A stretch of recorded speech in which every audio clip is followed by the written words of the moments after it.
Hello, it's a pleasure to have George Kembel with us at Teamlabs. It's a really exciting and significant moment. So really thank you for from the heart for taking the time to explore and share learning with us. It's extremely exciting. No? It's to have a community of people that are asking questions, exploring different ways of understanding and of learning. And so we will be having a conversation just to learn more of perhaps some insights that you've had across these years of your path, and then just what the future of education might look like and what's exciting you right now, no? So that we can perhaps engage more people on the conversation, but more through action rather than just more talking. More talking. So so maybe why don't you talk a little bit first about yourself? What's your story? The short version or the long version? The short version. I think short. Yeah. Well, the way I would say, I think of myself as an entrepreneur, and then I spent some time in venture capital, and then had the really unexpected opportunity to help start and then lead the Stanford D.school, that program at Stanford, and we were, and I'm a father, and I have a family, and I have 3 boys. And if I would say just recently, what's capturing my attention is one of the things that surprised us is I think the D.school survived Stanford, right? And that was our dream, was to build the D.school, that one day was a place where people could go to learn about how to be more creative in what they do. And the dream was like build the D.school, have impact in the world and make it known in the world, and all that happened. And then we're like, now what? And so now what I would say the story that seems to be unfolding for me is, while a lot of our team is focused on spreading creativity across the rest of campus. So even though the D.school continues to expand and evolve and run lots of really interesting experiments, Stanford is a very big place. So a lot of our team's work is focused on spreading creativity to the rest of the university. But as an entrepreneur, I couldn't ignore a feeling a few years ago that while that's really important, that this is needed globally. And so I shifted my attention to asking the question, well, how do we unleash creativity at global scale? And so that's the current part of my journey. And we have a team at Stanford, at the D.school, who's working on that. But as even in our conversations earlier, it's a global community that has been on a shared learning journey for quite some time, and that starts to get really exciting to ask, how do we start to learn together and spread this? So maybe that's my story. That's super exciting, and I would definitely want to jump into that. Yeah. But before, just about the D.school per se, no, I think it's, now looking back, it looks like common sense, no? But it was actually quite a strong provocation, no? From B.school or business school to actually D.school and design, and challenging our way of understanding design, or even the way that we think, or design thinking and framing. So can you elaborate a little bit on that story, and perhaps also something that has surprised you through someone that has gone through that process, or some students at Stanford, or some collaboration, because most people have felt immediately attracted to the idea, no? It's more as a movement. So it's not only Stanford. You connect to that, and you feel like that's my tribe. That's part of something that gets me excited. No? Yeah. So where do you want to jump in? Do you want to talk about like the start of the D.school, or something that surprised me? Maybe the start of the D.school. Yeah. Well, I think what it does, as many things that are. Many things you look back and they make sense. You're like, oh, that's common sense. I think I really resonated when you said it that way, but it didn't feel that way going forward. So I think we had I remember going back to Stanford University. This is when I was in venture capital. Going back to Stanford University to listen to a design talk, and having this instinct that design could be something bigger at Stanford. And I'm an alum of the product design program.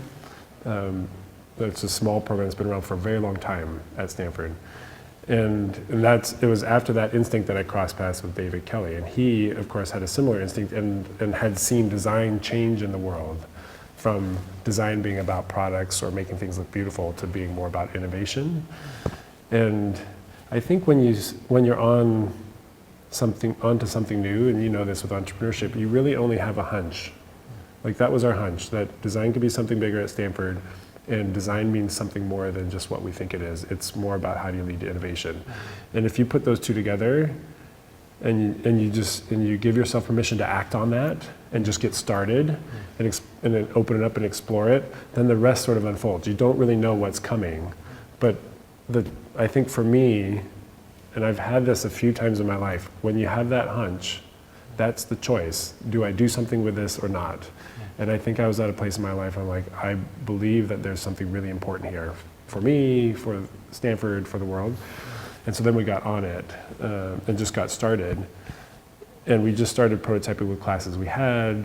I read a book in the library. I got a book from the library in Menlo Park. That's where it was about business schools. So that's where the idea of the name D.school came, because it was less about being counter to that and more aspirational. Because that book was, B schools are known in the world. There are many of them. They have changed the world. And we were on this little journey. We thought, one day, wouldn't it be amazing to say that? So we had this idea that one day maybe it will be important. We had this hunch, and then we just got started. And I think it was one of the hardest things I've ever done. In some ways, it's been one of the easier things I've done. Like they have come hand in hand. In some ways, it stayed very true to what we believe. Like, yes, wow, there was this need to unlock creativity of everyone, and that it could be something added to the world like B school and D school. And in other ways, things came out that surprised us that we never imagined would happen. And one of the things I would say that surprised me is I don't think any of us imagined how big it would get. And the D school is still a small place, but big, I mean, there was a readiness in the world. I think we're going through a global shift from like an industrial era to something next, and we don't know what that is. And so we're all looking for new ways forward. So I would say that's the biggest surprise. I'm like, wow, how much this resonates with people, which makes me think that there's something else going on, or it's something deeper. And going a bit more into that, no? First, I think it's fascinating that you take your own medicine, no? Here at Teamlabs, we always say, like, for our students, either at Masteryourself or LEINN, what we're enabling you as a learning environment is what the same, we're using the same tools, yes, or on teampreneurship or on design thinking that we're applying to ourselves, no? And that's extremely congruent on your side, no? You do yes and the creative postures, it just comes natural, no? So in this context, and as we were talking before, you did mention that space had been something very positive as of to keep you ongoing, but now you've gone beyond space, no? And it's more like more than the physicality, this invitation of how can we have this conversation at a global scale, no? And how can we prototype what we've been doing or enabling at the D.school with D Global, no? So can you share a little bit of the thinking behind it and where it is now, or what's exciting you? Which insights are you seeing that, the same as you got that hunch before we're tapping into something big with the D.school? Which hunch are you getting now, or of we're tapping into something big with D Global? Great question. So I love the language you're putting around that. One is, so about 11 years into the D.school, we'd gotten there. Like we had a D.school, it was in a big building, it was known in the world. And that was a bit of a crisis moment for some, not everyone, but we're like, now what? Now what do we do? That's all we had imagined. And that's when we started this process to re-examine, well, what is the next new horizon that we're going after? And up until that date, we had this forcing function of this move from one space to another every year or 2 years. And that forcing function forced us to reinvent ourselves. And here we were at a situation where we weren't going to move again in 2 years. We didn't have that forcing function, and we needed to reinvent ourselves. And so I would say it was a pretty awkward process to do that, but it was one of those times where we really relied on design thinking. Like when you're not sure what to do next, design thinking helps. You're like, well, gain empathy again. So we went back and talked to the students about what was really important. And they said many things, but one thing that stood out to me was they said the D-School is like a castle that's hard to get into. It should be more like a lot of little tents around campus. And that, I think, for me, was a seed of, so I was like, how do we open this more? Then that meant open to the rest of campus and then open to the rest of the world.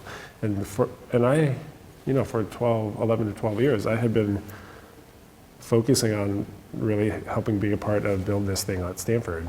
And so it was a real surprise to me that as I came back from one trip, I think from Berlin, and I had another one of those hunches.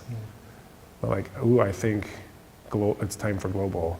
It was like standing in that parking lot thinking, ooh, design could be something bigger at Stanford. But I remember coming back, and that surprised me, since I had such a Stanford focus, that maybe my attention needed to shift. And again, the question is, what do you do with those hunches? And when a lot of the conversations then were like, well, how do we, even though the D-School was having significant impact, like our students were going out and launching companies that were impacting tens, 20, 50 million lives in just one company. The question was, well, how do you continue to scale the D-School's impact? And most of the conversations would lead to something like, well, we have to help create other D-Schools at other universities. And I think that's important, and it's already happening and will help.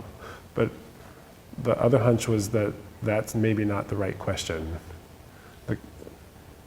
That what design thinking is really about is not about a process. What design thinking is really about is what happens when people encounter it, and that is their creativity is unleashed. And so to me, the question is not how to create more D-Schools. The question is it possible to unleash the creative potential of every human on the planet? Now, I've been told that that's a pretty naive way to say it, because like, why would you ever imagine you could do anything like that? And I don't know if it's possible. But to me, by framing something as crazy as that, it forces you to think differently. As soon as you say, is it possible to unleash the creativity of everyone? Then you realize you can't just stay in universities. That it's a lifelong thing. You have to work with kids and students and leaders, that it has to be accessible. Learning has to be accessible to anyone wherever they are without having to go to some formal learning institution. And so for me, while it's really important to continue to evolve what learning happens in classrooms and what learning happens online, I think the third way that we're trying to figure out is how do we do out in the world learning? How do people learn where they are? And you can't really, technology is important, but it's not about going online. It's more experiential learning by doing. So for me, that's the beginning of the D-Global journey. And we're very early at that. Yeah, it's extremely exciting. For me, the question itself, it makes you immediately want to jump into it, like, I want to be part of that conversation. I want to contribute to that conversation. No? And how can we, and it's massive, no? There's this person that we admire a lot in Teamlabs. He's called Masteryourself. He comes from China, and he has this phrase that we use a lot, which is, our dreams are too big, but our heads are too small. And so he always reminds us that we need a team to do it, no? And we need different people. But that is something that gives you this invitation and makes you feel part of a movement, feel part of something bigger than yourself.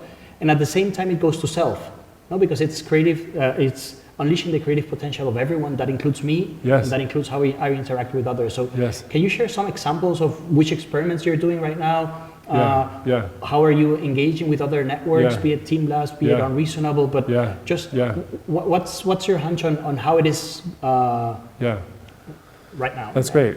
Well, it's early, which means we don't know very much. But when you don't know very much and you want to use a creative approach, it's not like you sit and think more. You get out and start doing. You start experimenting, because it's through the experiments that you actually learn what's important. But let me just jump on real quick. Something you said I think is really important, and it surprised me. I don't know why it surprised me, but it's something about saying, hey, is it possible to unleash the creative potential of everyone? People have reacted almost to what you just said, and that is, they immediately feel that they can be a part of it, as opposed to, am I part of it or not?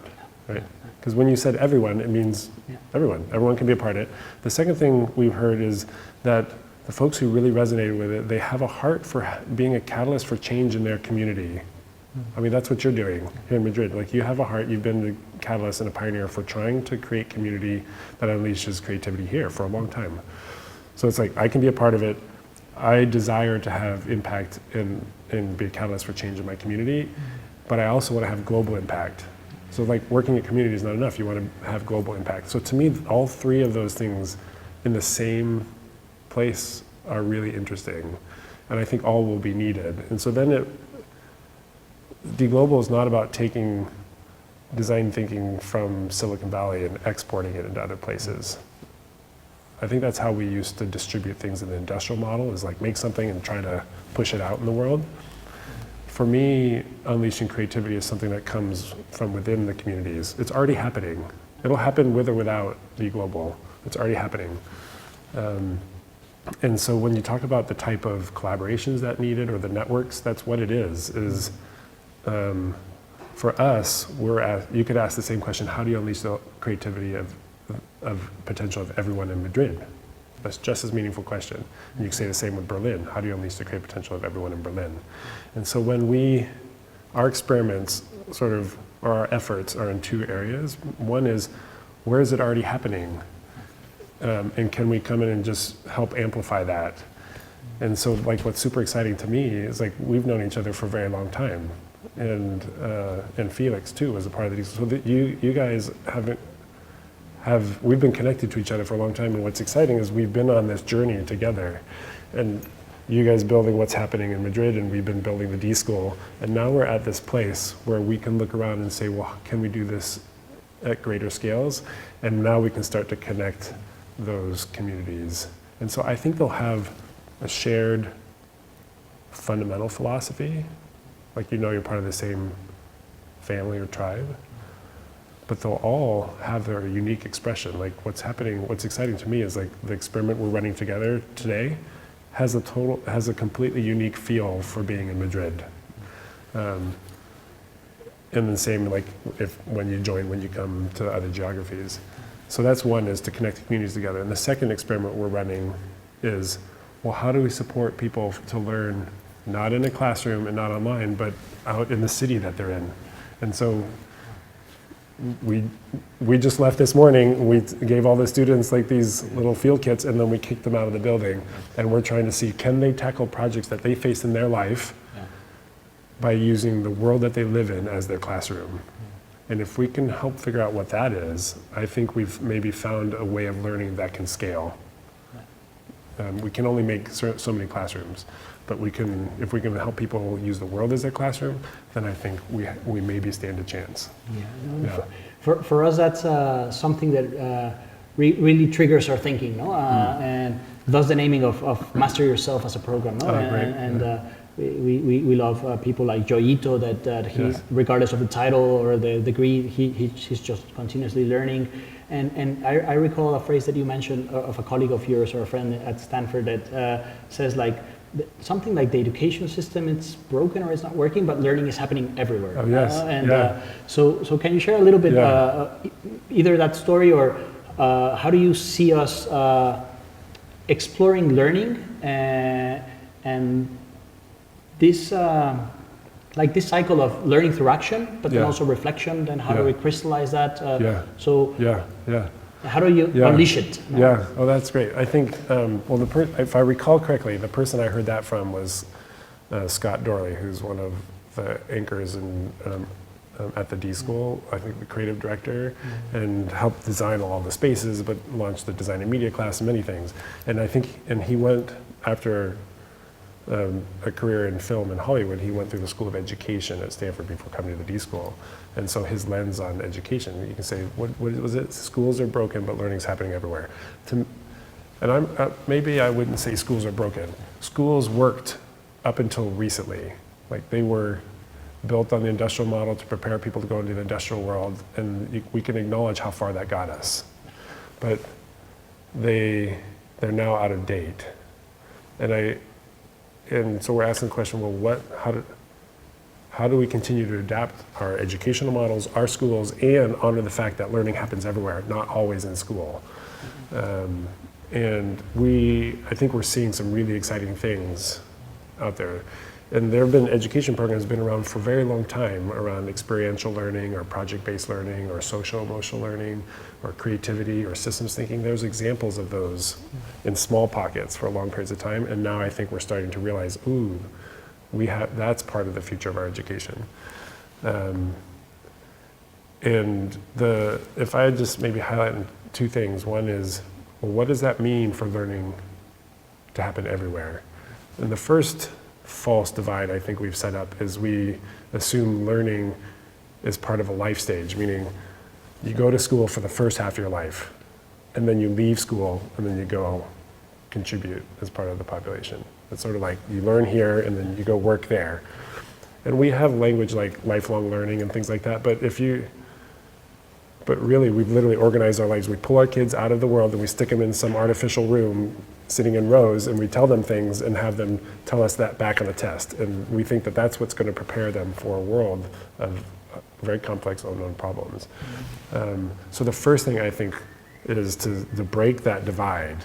So is to ask, how do people keep learning well after school? And the other one is the reverse. Instead of waiting until you're out in the world to do work, well after school, tackle projects in your community. How do we help kids start tackling projects like when they're 7? So if you can imagine, then it's not a life stage thing.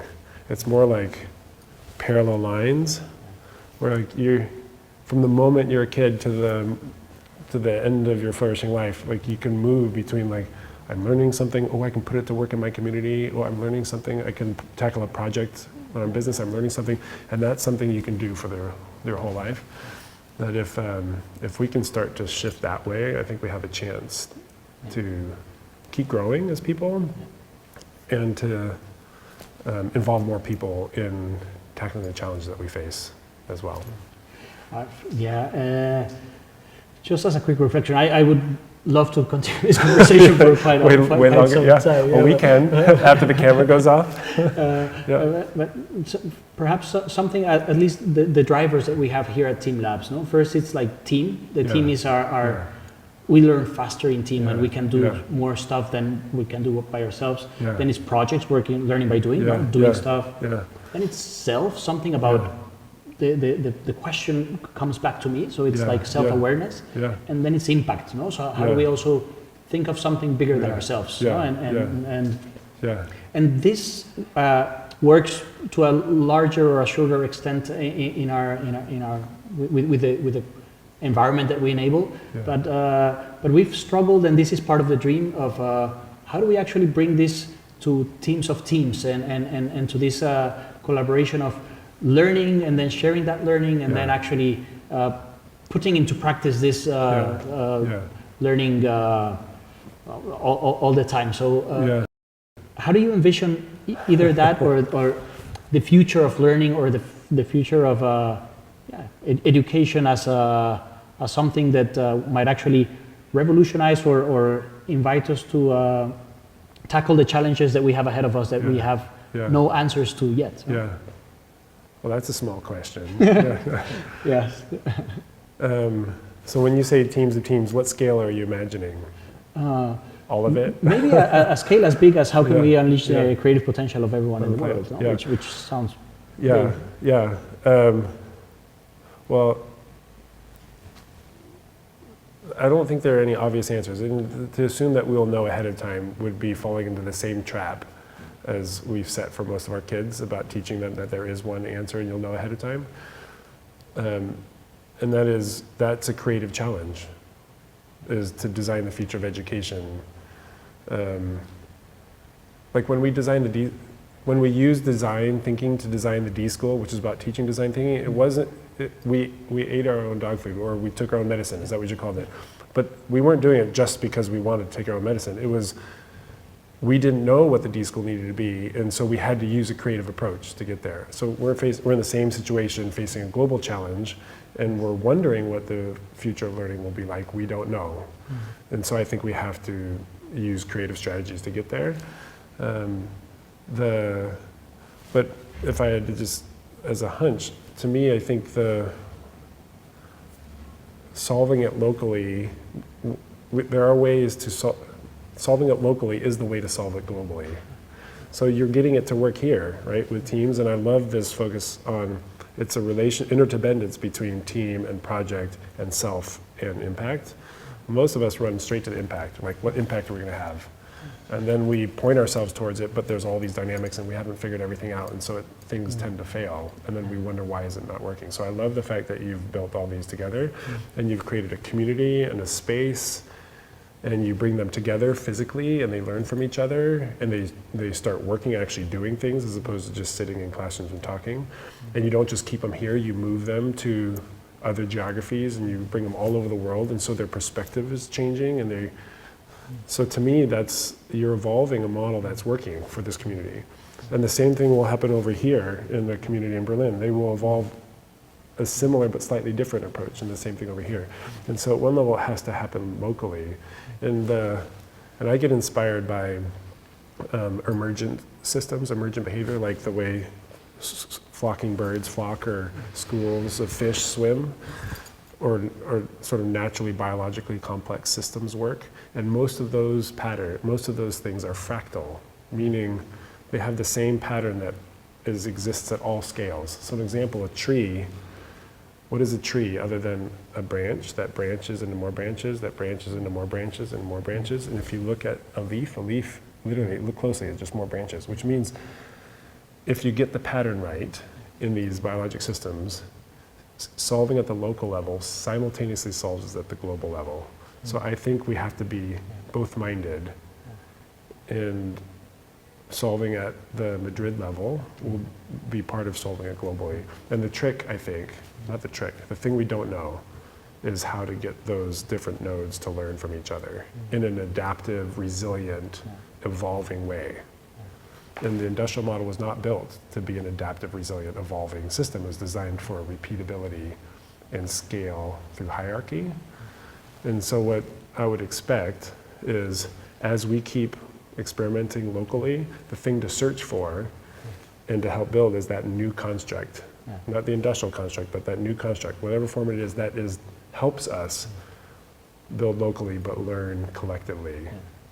And that's an exciting, to me, that's the future of leadership, that's the future of learning, that's the future of business, that's the future of schools, that's the future of governance, it's the future. So it's an exciting thing. Yes, I love it. And actually, we just had our retreat back in the Basque Country with MTA. No? We're part of a global network called MTA, Mondragon Team Academy. Yes. And there we actually described it as a forest of trees. No, we said like we're trees, and so it comes back to your nature. And then just as a closing question, it's. Can I just say? Yes. There's a type of tree called the Aspen Tree, forest of aspens. Yes. And in the fall, they turn color, so they go from green to gold, and it's one of the most stunningly beautiful things. Aspen trees, I think, are the second or third largest organism in the world. And the reason is they're not lots of individual trees. They're one tree. We see them as many trees, but they share a root system. That's beautiful. And so if I were to say, combine our two metaphors, it's like many trees that share an underlying root system, and so we should be the aspen, the global aspen, whatever. I'm sorry to interrupt, but I just couldn't. It's perfect. And actually, it comes with the closing question. No? But you mentioned before when you went back to ask your students what they thought about the D.school and so on, and they mentioned it's like a closed castle, or like it feels. And then you framed the question of how might we unleash the creative potential of everyone in the world, no? Which is more inviting. But just as a closing invitation, how could we invite anyone that is listening to this to feel part of a larger movement, of something bigger than themselves? Be it that we call it D-Global, D-Network, Aspen. Well, that is the invitation. So if that framing resonates with you, I would say start acting towards it. And that's what it means to be a part of it. And start understand how you learn, understand how other people learn, grow in your own capacity, in your own creative capacity, help nurture the creative capacity of others, link that up and point your collective efforts towards something that's meaningful and start moving on that in the world and share what you're learning, find other people who are doing the same thing. Just start and then you're a part of it. I love it. Thank you so Yeah. much, George, for your Yeah. time Yeah. and for sharing your learning with us at Teamlabs. Yeah. And we Yeah. looking Thanks. forward It's to many more It's a treat conversations. to talk come. with you. Yeah. Yeah. Great. Yeah. Thank you. Ciao.